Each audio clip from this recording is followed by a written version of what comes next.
My name's Han, and I'm currently living in Hong Kong. I'm a student at Asbury University in Wilmore, Kentucky, and I'm enrolled in the Master of Arts program in digital storytelling.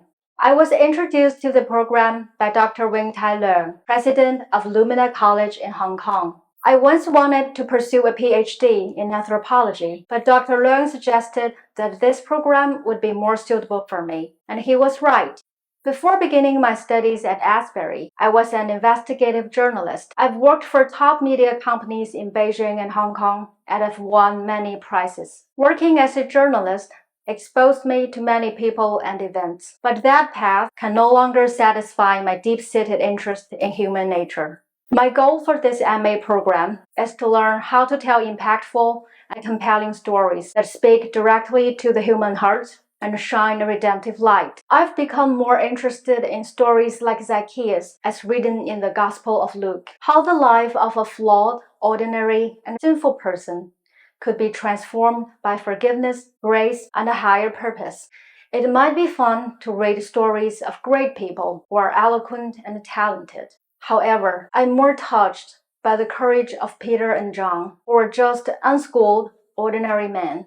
Although I always enjoyed the parables that Jesus told, I never thought about why he told so many stories, and I didn't really know how powerful those stories could be. But with a new understanding of storytelling from my courses, I now see that the parables described by Jesus take us to another realm that allows us to see ourselves in a completely different light. Jesus' parables heal our inner image and liberate us from the destructive self.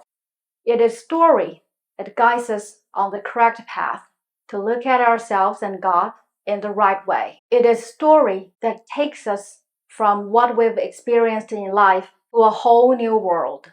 Although this new world is different or even contradictory to what we know, it is more in line with our deepest desires. Story is like a ray of light across the darkness, allowing us to understand our passion for life. The internal changes that stories bring to people cannot be achieved through literal teaching.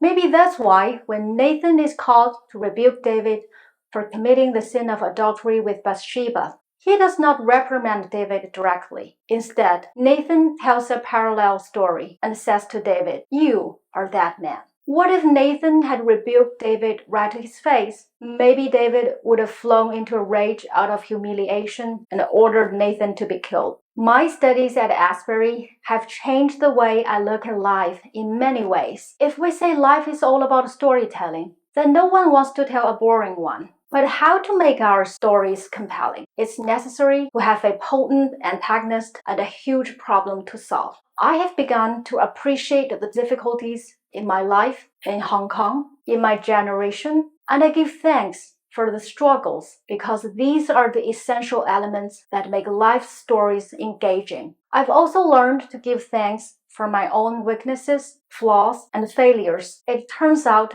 that every good story starts with the weaknesses of the character. This is what drives the character to understand their true needs and to achieve personal revelation and growth. Personally, I'm now bold enough to say that my weaknesses are the setups for God's payoffs down the road. The power of story has made me more accepting of myself, and by doing this, I'm able to move toward a whole and a more complete version of the self. It so often comes down to the old self fighting the new self at every crisis point along the way to the climax. But this is a lifelong battle. As a result, I'm more patient with myself when I'm constantly tortured by a life problem or a repeated pattern because a theme is continuously tested. Such pains are necessary to reveal and test the theme of my life. With the above understanding of good storytelling, I've gained a new insight when reading the words of Deuteronomy 15:15, where the Lord says,